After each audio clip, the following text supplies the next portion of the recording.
ಇದ್ದಾರೆ. ನಮ್ಮ ಪಕ್ಕದ ವೈರಿ ದೇಶ ಪಾಕಿಸ್ತಾನ ನಮ್ಮ ಭಾರತ ದೇಶದ ಮೇಲೆ ಯುದ್ಧ ಸಾರಿದೆ. ಕಾರಣ ತಮ್ಮ ರಜೆಗಳನ್ನು ರದ್ದುಗೊಳಿಸಲಾಗಿದೆ. ಆದಷ್ಟು ಬೇಗನೆ ತಾವು ಹೊರಟು ಡೆಲ್ಲಿ ಕಡೆಗೆ ಬರಬೇಕು. ಸರ್, ಅದು ಇವತ್ತು no mister Manju, I don't want need any advice from you. ನಿಮ್ಮಿಂದ ನಮಗೆ ಯಾವ ಉಪದೇಶವೂ ಬೇಕಾಗಿಲ್ಲ. ನೀವು ಇಡುವ ಒಂದೊಂದು ಹೆಜ್ಜೆ ನಿಮ್ಮ ಸ್ವಾರ್ಥಕ್ಕಾಗಿ ಅಲ್ಲ, ನಮ್ಮ ಭಾರತ ದೇಶಕ್ಕಾಗಿ. ನೋಡಿ ಮಿಸ್ಟರ್ ಮಂಜು, ಅದರ ಸೇಡು ನಾವು ತೀರಿಸಿಕೊಳ್ಳಲೇಬೇಕಾಗಿದೆ. ಅಂದ್ರೆ ನಾವು ಕೂಡ ಯುದ್ಧ ಮಾಡಲೇಬೇಕಾಗಿದೆ. ಆ ಯುದ್ಧಕ್ಕೆ ನಾವಿಟ್ಟ ಹೆಸರು ಆಪರೇಷನ್ ಸಿಂಧೂರ. ಆದಷ್ಟು ಬೇಗ ತಾವು ಹೊರಟು ಡೆಲ್ಲಿಗೆ ಬರಬೇಕು. This is my order. ಜೈ ಹಿಂದ್. ಜೈ ಹಿಂದ್. ಮಾಮ, ಯಾರ್ದು ಮಾಮ ಫೋನು? ಇಷ್ಟೊತ್ತಲ್ಲಿ ಬರ್ಬೇಕಾ? ಹಾಳಾದ ಫೋನ್. ಬರ್ಲಿ ಬಿಡು ಭಾರತಿ, ತಪ್ಪೇನು? ನೋಡು, ನಾನು ಅರ್ಜೆಂಟ್ ಆಗಿ ಹೋಗ್ಬೇಕಾಗಿದೆ. ಬೇಗ ಬ್ಯಾಗ್ ರೆಡಿ ಮಾಡ್ಕೊಂಡು ಬಾ.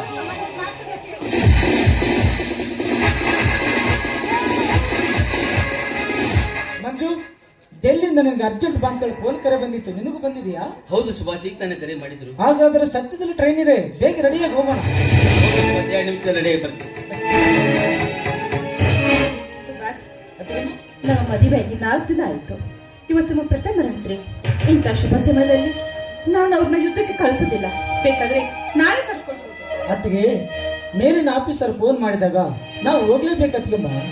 ಅದು ಅಲ್ಲದೆ ಈ ದೇಶದ ಹೊಣೆ ನಮ್ಮ ಮೇಲಿದೆ. ಯುದ್ಧ ಮಾಡೋದು ಅನಿವಾರ್ಯ ಅತ್ತಿಗೆ. 4 ದಿನದಲ್ಲಿ ಯುದ್ಧ ಮುಗಿಸ್ಕೊಂಡು ವಾಪಸ್ ಬರ್ತೇವೆ. ಅತ್ತಿಗೆ, ಈ ದೇಶ ನಮಗೇನು ಕೊಟ್ಟಿದೆ ಅನ್ನೋದು ಮುಖ್ಯ ಅಲ್ಲ, ಈ ದೇಶಕ್ಕಾಗಿ ನಾವೇನು ಕೊಟ್ಟಿದೆ ಅನ್ನೋದು ಮುಖ್ಯ ಅತ್ತಿಗೆ.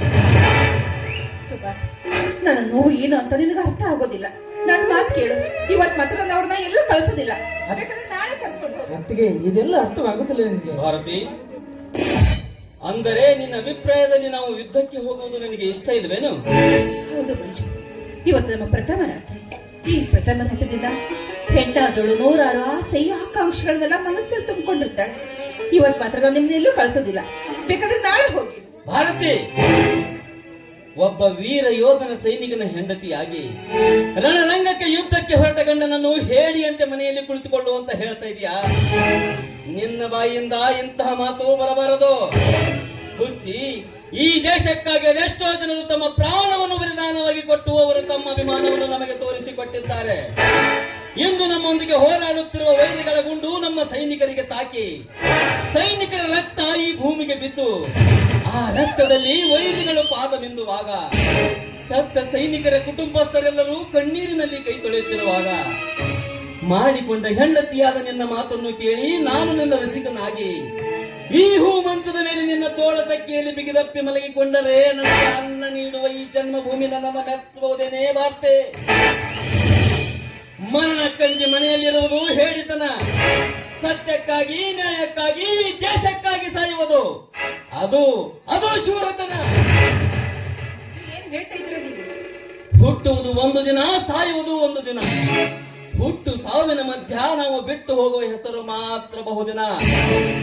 ಈ ದೇಶಕ್ಕಾಗಿ ನನ್ನ ಪ್ರಾಣ ಹೋದರೂ ಚಿಂತೆ ಇಲ್ಲ. ಮುಂದಿಟ್ಟ ಹೆಜ್ಜೆಯನ್ನು ಎಂದಿಗೂ ಹಿಂದಿಡುವುದಿಲ್ಲ. ಆ ವೈರಿಗಳಿಗೆ ನಾವು ನಮ್ಮ ದೇಶವನ್ನು ಬಿಟ್ಟು ಕೊಟ್ಟರೆ ಅದು ನಮ್ಮ ದೇಶವನ್ನು ಬಿಟ್ಟು ಕೊಟ್ಟಂತಲ್ಲ, ನಮ್ಮ ಹೆತ್ತ ತಾಯಿಯನ್ನೇ ಅವರಿಗೆ ಅರ್ಪಿಸಿದಂತೆ. ನೋಡು ಭಾರತಿ, ಈ ಅಭಿಮಾನದ ಮಾತುಗಳು ನಿನಗೆ ಅರ್ಥ ಆಗೋದಿಲ್ಲ. ಬೇಗನೆ ಹೋಗಿ ಬ್ಯಾಗ್ ರೆಡಿ ಮಾಡ್ಕೊಂಡು ಬಾ. ಅರ್ಥ ಆಯ್ತು ಮಂಜು. ಒಬ್ಬ ವೀರ ಸೈನಿಕನಾಗಿ ಮಾಡಬೇಕಾದ ಕರ್ತವ್ಯ ಏನಂತ ನೀವು ನನಗೆ ತಿಳಿಸ್ಕೊಟ್ರಿ. Bag ready ಮಾಡ್ಕೊಂಡ್ಬರ್ತೀನಿ. ನೀನ್ ಹೇಳಿದ ಮಾತು ನಿಜ. ಅಭಿಮಾನ ಅನ್ನೋದು ನಮ್ಮ ಸೈನಿಕರಿಗೆ ಮಾತ್ರ ಅಲ್ಲ, ನಮ್ಮ ಭಾರತ ದೇಶದಲ್ಲಿ ಹುಟ್ಟಿದ ಪ್ರತಿಯೊಬ್ಬರಿಗೆ ಅಭಿಮಾನ ಅನ್ನೋದು ಇರಬೇಕು. ಅಂದಾಗಲೇ ನಮ್ಮ ಭಾರತದ ಕೀರ್ತಿ ಅಜರಾಮರವಾಗಿ ಉಳಿಯುತ್ತದೆ.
ಮಾಡಿದರೆ ದೀಪ ನಂದು ಹೋಯ್ತು.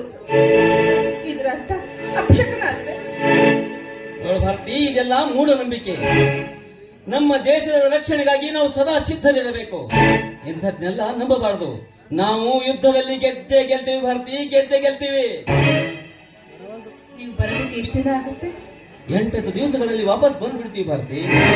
ಯಾವ್ದು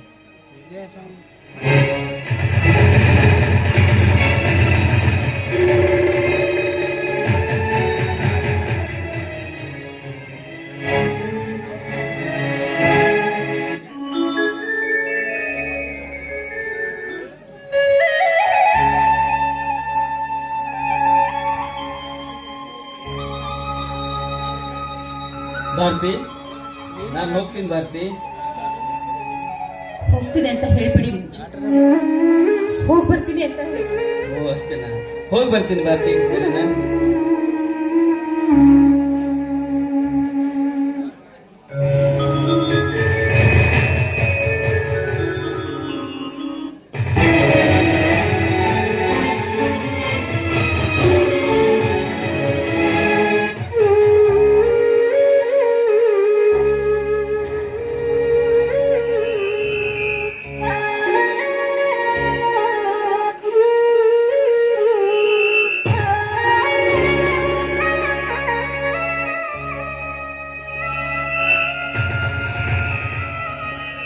ಅಯ್ಯೋ ದೇವ್ರೆ, ಯುದ್ಧಕ್ಕಿಂತ ಹೊರಟು ನನ್ನ ಪತಿಗೆ ಆರತಿ ಮಾಡಿದ ದೀಪ ನಂದು ಹೋಯ್ತು.